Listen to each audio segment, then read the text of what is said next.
29 do 9, segunda parte. Desculpa pelo fato de nós não termos tido aula na semana passada. Infelizmente, bem, eu detesto fazer o que eu fiz, que é ser obrigado a fazer o que eu fiz, que é emitir um comunicado na sexta-feira, dizendo que não haveria aula na segunda, mas esconder, na verdade, na sexta-feira minha mulher perdeu um bebê, então isso estava grávida, né? Isso criou um problema muito grave e eu não tinha a menor condição de preparar a aula. Então por isso que aconteceu isso. Eu vou dar um jeito de repor a aula. Bem, estou falando isso porque eu acho que vocês têm todo o jeito de saber a razão pela qual não usaram na semana passada. Então, eu espero que organizar em dezembro para que a gente tenha uma reposição dessa aula. Vocês vão ter 12 aulas, que é o número de aulas do curso, tal como foi programado. Vou fazer uma sugestão de repente tomar aula em algum sábado, alguma coisa assim, para que a gente possa, então, até porque não daria mais tempo, eu pensei em dar nesse sábado, mas eu sei que tem gente que já vai estar indo para Ampó, então eu achei que seria melhor deixar tudo em dezembro. De qualquer maneira, isso me permitiria aproveitar essa aula melhor para falar sobre a redução de eficiência. Eu então gostaria de fazer algumas considerações sobre essa segunda parte do nosso capítulo sobre a quantidade, que é o quanto.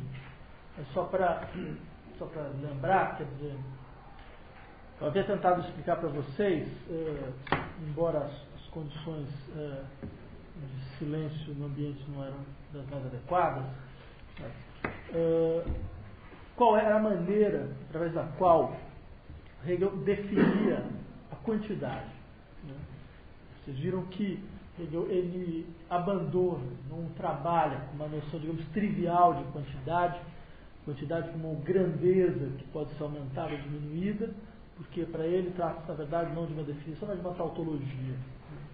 Então ele, apoiando-se com Spinoza, afirma a quantidade que só pode ser pensado de duas formas, necessariamente de duas formas. Aquilo que só pode ser pensado ao mesmo tempo com grandeza contínua e grandeza discreta. Esse ao mesmo tempo é fundamental. Né? A quantidade é o que só pode ser pensado ao mesmo tempo como grandeza contínua e como grandeza discreta. Esse ao mesmo tempo é fundamental porque o Hegel, na verdade, quer insistir na ideia de que uma grandeza contínua e grandeza discreta, elas passam uma na outra.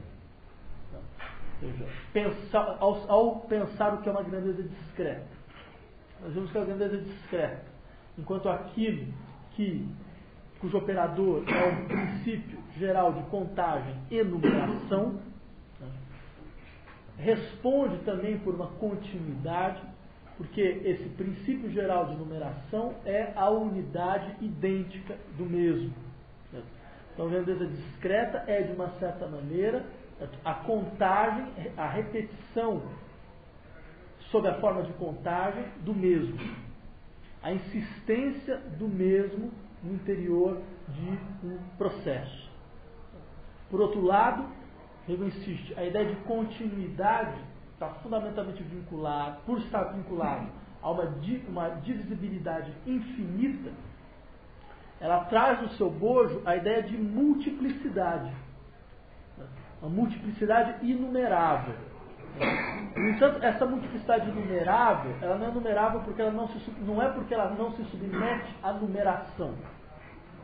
Ela é inumerável porque, na sua divisibilidade, ela pode ser infinitamente acrescida. Agora, Hegel vai insistir, mas essa continuidade, enquanto multiplicidade inumerável, ela exige alguma espécie de princípio de discrição, princípio de uma grandeza discreta, ou seja, um princípio de separação das suas unidades. Ou seja, a ideia de unidade já está em operação também na grandeza contínua, mesmo que essa unidade não apareça tal como ela aparece na grandeza discreta, como o indivisível. A unidade como aquilo que é indivisível não se submete ela mesma a um princípio de contagem, que não se submete internamente ao princípio de contagem. Então, essa maneira de tentar desarticular a dicotomia, ela serve ao Hegel para dizer o quê? Mas vejam, por que nós pensamos a grandeza discreta e a grandeza contínua como contradições? Porque nós tendemos a pensar espaço e tempo, que são os dois objetos das grandezas, fundamentais das grandezas. Tendemos a pensar espaço e tempo sob a forma da mudança ou da modificação a partir da ideia de contradição. Quando nós nos perguntamos sobre a modificação de uma coisa no tempo, uma mudança de algo no espaço, nós nos deparamos com algo que só pode ser pensado como contradição. Por quê? Porque o movimento, que é o que está por trás desses dois dispositivos, a ideia de Bewegung, ela é aquilo que é uma contradição sendo aí. Uma contradição no domínio do existente, uma contradição que se manifesta. Bem, esse é um dado interessante porque, claro, ao articular então, a quantidade a partir dessa duplicidade de princípios, Hegel pode desdobrar o problema da quantidade de uma outra forma. Então vejam, esse modo de insistir nas passagens entre grandezas discretas e grandezas contínuas baseia-se, em última instância, na recondução do à noção de unidade, que pela repetição e limitação submete-se a protocolo de contagem. Ou seja, isso é o que há de comum nessa maneira que o Hegel tem de pensar tanto em grandeza discreta quanto em grandeza contínua. Por isso que as duas são figuras da quantidade. Ou seja, como não poderia deixar de ser, no cerne da noção de quantidade, nós encontramos a constituição da determinação através do número. E aí começa, então, o foco principal desse capítulo.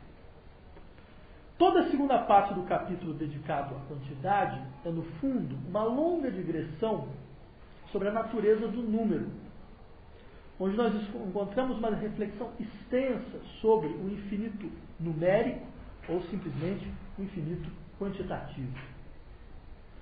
Trata-se, no fundo, de mostrar como a quantidade se confronta com aquilo que já havia aparecido como questão fundamental do movimento próprio ao Dasein, lá no capítulo sobre o ser.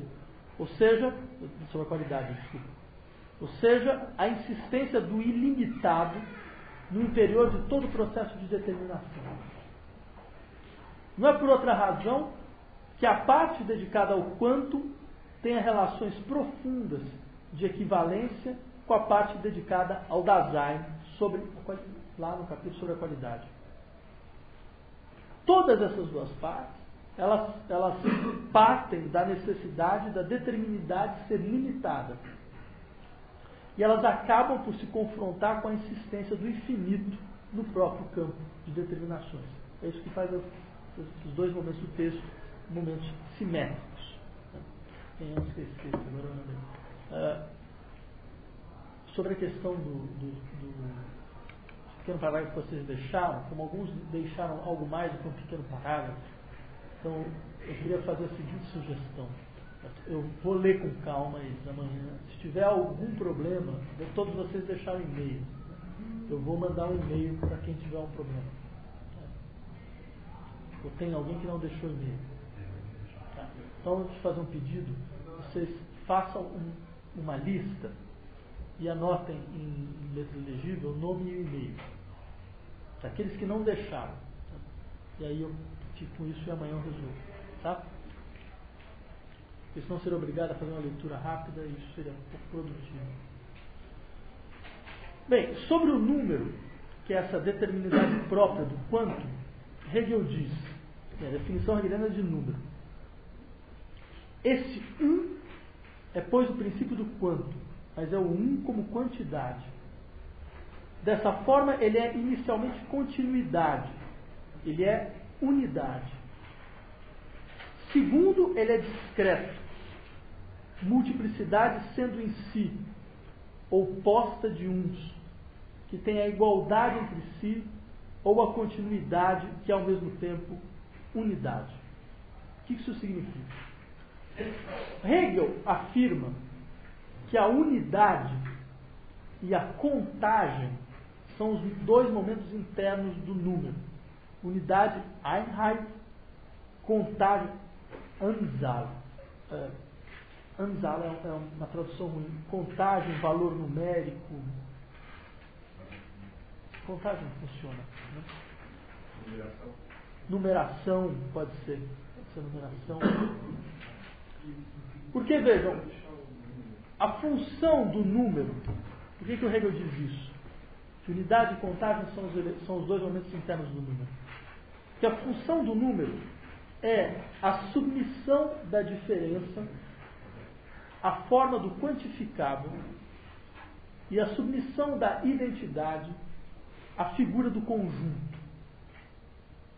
Identidade e alteridade são postas a partir da igualdade e da desigualdade numérica. Nesse sentido, a contagem que faz a especificidade da entidade numérica é contagem de unidades atomizadas, postas cada uma por si sem relação com outras. Por isso Hegel pode dizer que, eu cito, o número é em seu princípio o uno, ou seja, uma coleção exterior em geral, uno nesse sentido. O número é em princípio uma coleção exterior em geral, uma má figura analítica que não contém conexão interna alguma. Desde a fenomenologia do espírito, Hegel insistia na incompatibilidade entre o modo de determinação próprio aos números e este próprio ao conceito. Lá, na fenomenologia, Hegel afirmava a respeito do caráter defeituoso do conhecimento próprio às matemáticas. Eu cito: seu alvo, o alvo da matemática, ou conceito, é a grandeza. Uma grandeza que o Hegel chama nesse contexto de diferença desprovida de conceito. Essa é exatamente a relação inessencial. O movimento desse saber passa por sobre a superfície, não alcança a própria coisa, nem a essência ou o conceito e por isso não é um conceituar. A matemática não é um conceituar. A matéria na qual a matemática preserva um tesouro gratificante de verdade é o espaço e o mundo. Espaço, uma matéria da matemática. Bem, segue então a afirmação de que o espaço é o Dasein inefetivo e morto, no qual as diferenças são imóveis e sem vida.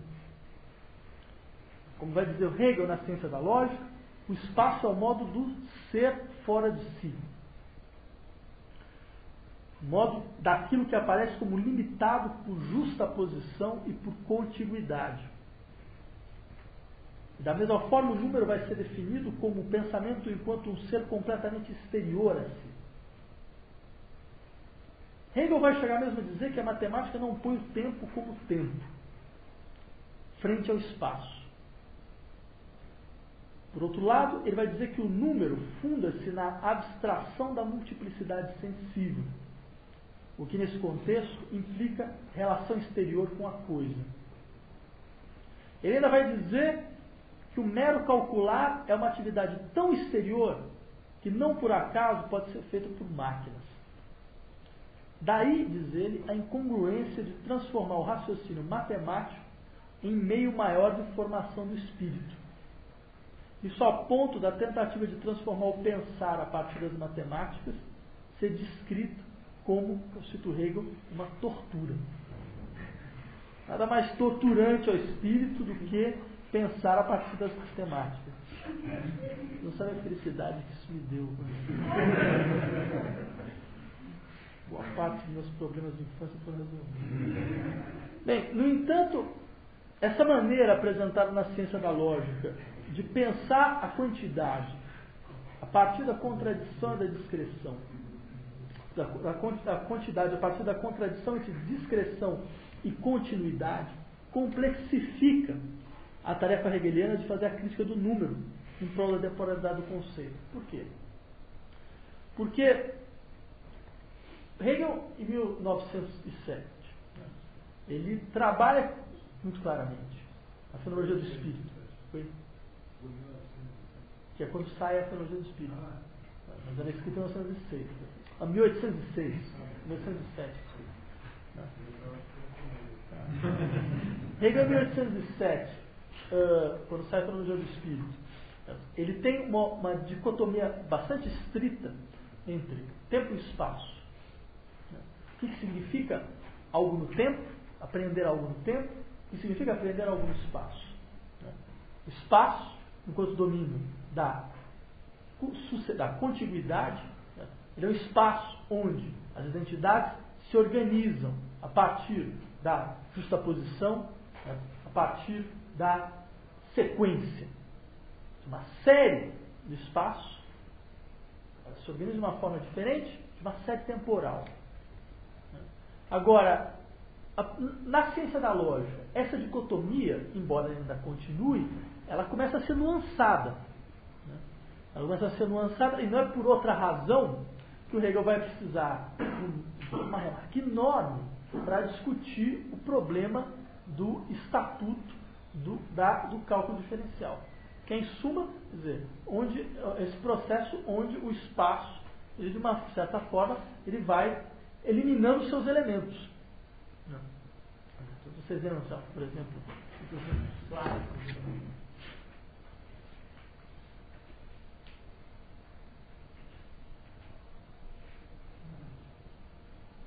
eu faço para calcular essa área? Você vai ter que partir do princípio de que você pode dividir em vários retângulos. Você sabe como é que a gente calcula retângulo, né? Explica base pelo lado. Só que, tendencialmente, uma derivada, você pode imaginar esses retângulos serem cada vez menores, a ponto de se confundir com a linha. Vocês lembram quando eu estava descrevendo, por exemplo, mas as representações de organização do espaço são abstratas, porque qual é a diferença da superfície da linha?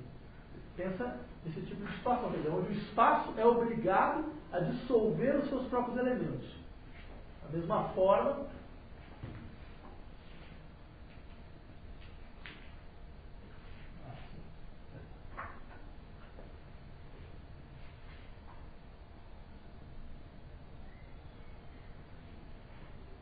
quero, por exemplo, calcular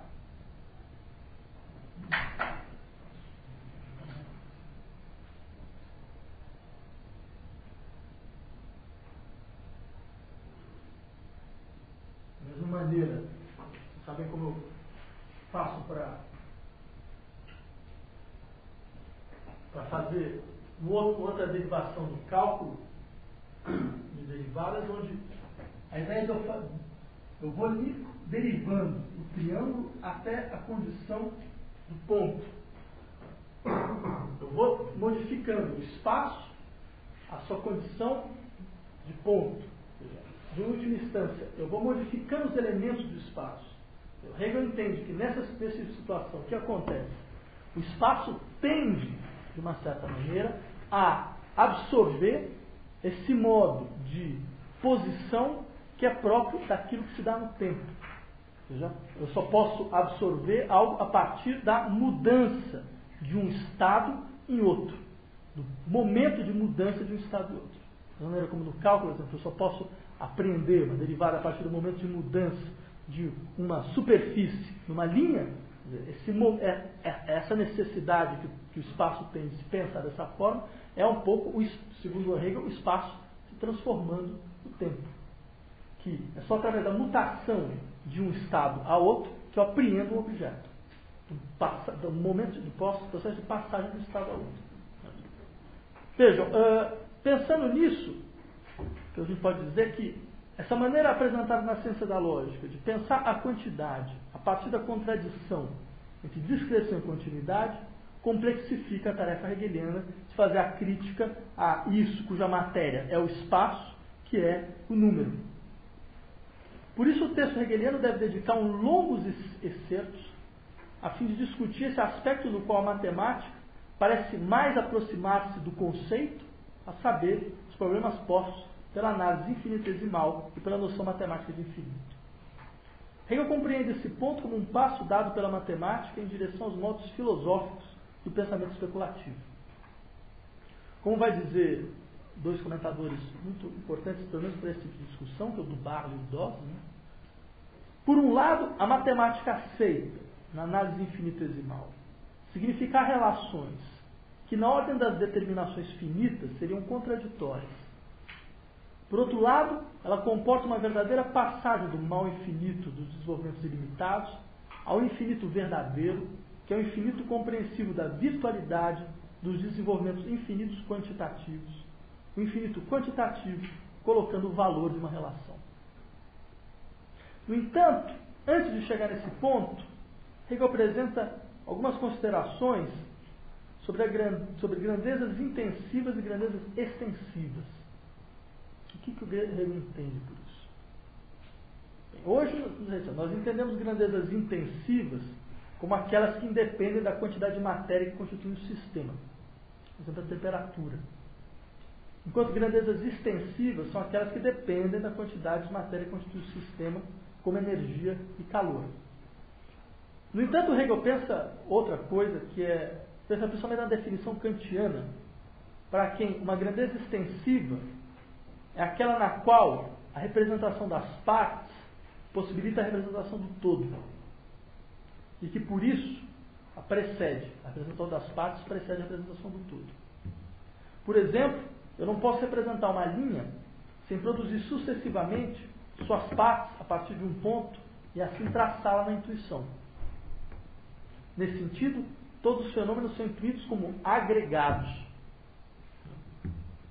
Já a grandeza intensiva seria o grau, ou seja, uma grandeza cuja apreensão não é sucessiva, mas ela é instantânea. Ela é ligada à sensação e indica um grau de influência de uma grandeza das sensações. Hegel procura então mostrar como grandezas extensivas e intensivas são a mesma coisa.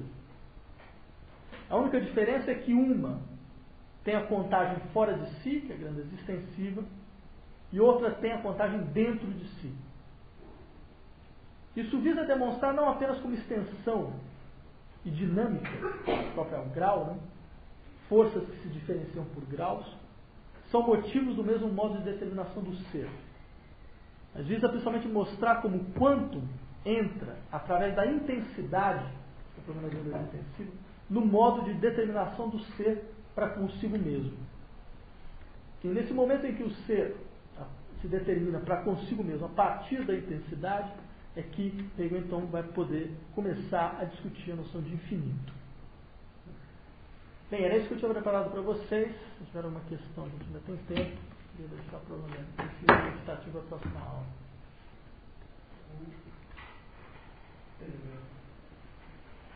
Uma das coisas que eu tive de vontade de trabalhar, para fazer o trabalho, seria a multiplicidade consistente e inconsistente com a vazia dialética, do infinito. Eu vou abandonar isso de cara, por condições de grandeza. Uma coisa eu queria compreender. Dá para afirmar que o Guarani Pensador, o grande interlocutor dele é o Hegel na história, porque a negação é exatamente onde o Hegel disse que não dá, é onde ele vai dizer que dá, né? Veja, só para explicar, multiplicidade inconsistente é um múltiplo indeterminado. Ou seja, um múltiplo que não se submete a um princípio de contagem. Uma multiplicidade consistente é uma multiplicidade estruturada. Enquanto multiplicidade estruturada é uma multiplicidade que se submete a um determinado princípio de contagem. Uma multiplicidade inconsistente ela é uma aporia para o Hegel. Aporia no sentido de que ela é uma falsa representação do entendimento. Não há multiplicidade inconsistente. Toda multiplicidade, essa é uma coisa importante, né? Toda multiplicidade é estruturada. Quer dizer, a multiplicidade inconsistente, ela nunca poderia ser objeto de uma apreensão conceitual. Ela seria, uma multiplicidade inconsistente, ela seria objeto de uma apreensão intuitiva.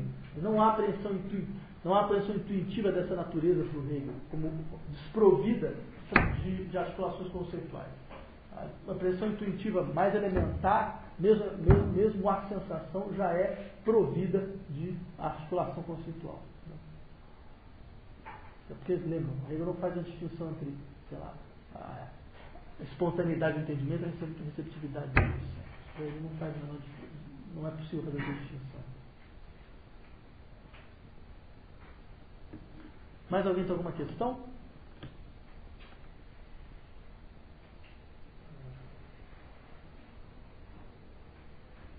Bem, então eu recomendo a vocês que vocês deem uma olhada nos livros de física do secundário, que a gente vai precisar fazer algumas reflexões sobre o cálculo diferencial. Ou se podem dar uma olhada no Leibniz também. Sobre